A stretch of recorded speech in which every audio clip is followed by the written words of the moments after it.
రాముడు ఏమంటున్నారు అని అంటే, ఆయన నా సొంత మాటల్లో నేను చెప్తున్నాను, యాజ్ ఇట్ ఈస్ గా కోట్ చేయట్లేదు. రావణుడితో యుద్ధం చేశానని అనుకుంటున్నావేమో, అలా కాదు, నీకంత సీన్ లేదమ్మా. నేను నా కులధర్మం నిర్వర్తించడానికి, నా కులానికి ఉన్నటువంటి గొప్ప విలువను స్థాపించుకోవటానికి, మరియు లోకంలో ఉన్న వాళ్ళందరూ నన్ను ఎక్కడైనా దుమ్మెత్తిపోస్తారేమో దాని నుంచి నన్ను నేను సంరక్షించుకోవటానికి మాత్రమే నిన్ను నేను గెలుచుకొని వచ్చాను. కాబట్టి ఏమి నువ్వు కావాలంటే లక్ష్మణుడితో వెళ్ళిపో, లేకపోతే భరతుడితో వెళ్ళిపో, సుగ్రీవుడితో వెళ్ళిపో. అంటే సుగ్రీవుడు ఒక జంతువు కదా, ఒక వానరుడు.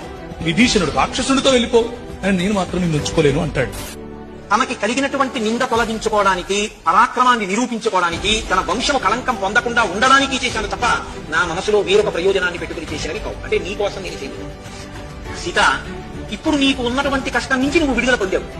రావణుని భయం నీకు లేదు. కాబట్టి ఇప్పుడు నువ్వు దశ దిశలలో నీవు ఎక్కడ సంతోషంగా ఉంటాననుకుంటావో అక్కడికి నువ్వు వెళ్ళవచ్చు. ఒకవేళ నీకు రక్షణ లక్ష్మణుడి దగ్గర లభిస్తుంది అనుకుంటే లక్ష్మణుడి దగ్గర ఉండవచ్చు, భరతుడి దగ్గర లభిస్తుంది అంటే భరతుడి దగ్గర ఉండవచ్చు, శత్రుఘ్నుడి దగ్గర లభిస్తుందంటే శత్రుఘ్నుడి దగ్గర ఉండవచ్చు, కాదు కపిరాజు అయిన సుగ్రీవుడి దగ్గర లభిస్తుందంటే ఆయన దగ్గర ఉండవచ్చు. కానీ రావణాసురుడు బలవంతంగా తన చేతితో పట్టుకుని పైకెత్తి తొడ మీద కూర్చోబెట్టుకుని చాలా దగ్గరగా నిన్ను పట్టుకుని కామమోహితమైన కన్నులతో చూసినటువంటి నిన్ను మళ్లీ తీసుకొచ్చి నా ఇల్లాలి స్థానంలో గౌరవించి నా ఇంటిలో ఉంచుకోగలిగినంత ఔదార్యంతో నేను ఇప్పుడు మాత్రం లేను. అటువంటి స్థితి కుదరదు. కాబట్టి నీవు రక్షణ ఎక్కడ పొందుతావో అక్కడికి నువ్వు వెళ్ళవచ్చు.